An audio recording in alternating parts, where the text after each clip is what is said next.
In this video I'm going to be showing you how to install OpenCart via your control panel, and to access your control panel you usually put cpanel dot and then your domain name, as I've done here. Well, certainly this is the case for the Airvix control panel. So simply click on that, hit enter, put your username and password in, click login. Now here you can play a video to get familiar with your control panel, but we're not going to do that just now. So from here we scroll down the page, right down the bottom, and here we see Softculus app installer. Now we'll just look in the categories here by holding our mouse on the arrow, and here we can see that we have e-commerce. So we click on the e-commerce icon, and here's a list of all the e-commerce software that's available. Now as you can see, OpenCart 1.5 is still available, but this is not the one that we're going to be installing. So we're just going to go along here until we get to OpenCart, click on it,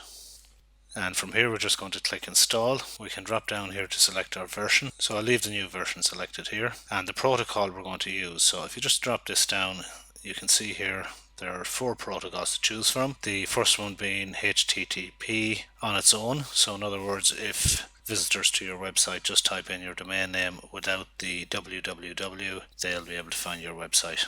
So I think this is the best one, the HTTP one. We don't need the other two at the moment, so we're just going to choose the first one. If we have more than one domain available to us, it will be available when we drop down here, but we've only just got the one. So we're just leaving this selected as OpenCart2training.com. Now this one here is very important. If we leave this OCart2 here, in order to get to our website, someone would have to type in OpenCart2training.com/OCart2. So basically it's adding our software to a file called OCart2. So we're going to delete this and leave it blank. The database name, this is just a default that's come up here. You can change this to anything you want. But right now we'll just leave that there. Now if you like, you can enter your store details and description and all of that in here, or we can do that from the back end of the shopping cart.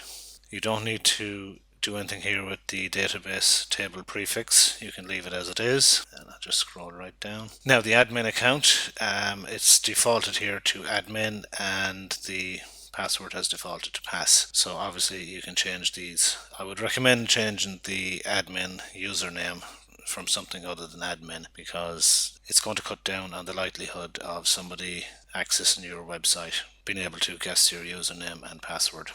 So enter something unique there, and also a unique password here.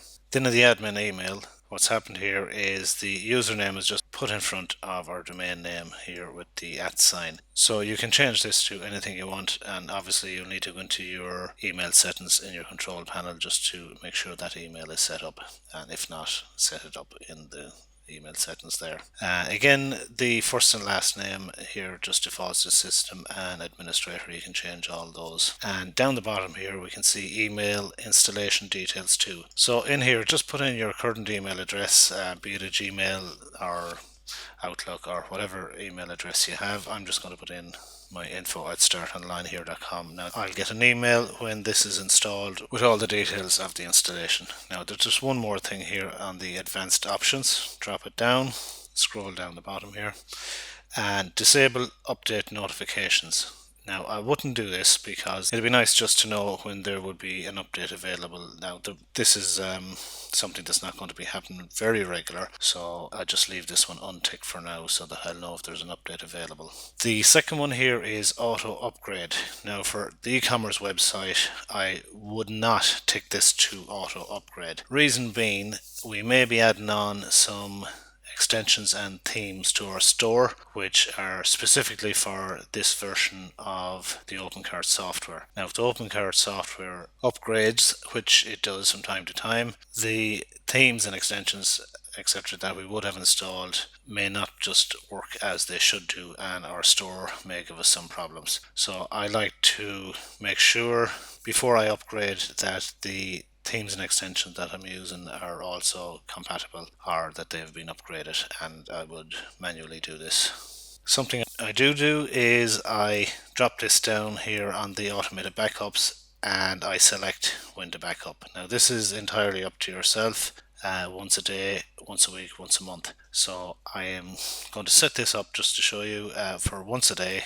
I can drop down the backup rotation and select 10. So basically what this means is my store is now going to get backed up onto the Airvix server every day for 10 days, and then on the 11th day the oldest backup will be deleted. So I'll always have 10 previous days backups in the event of something going wrong.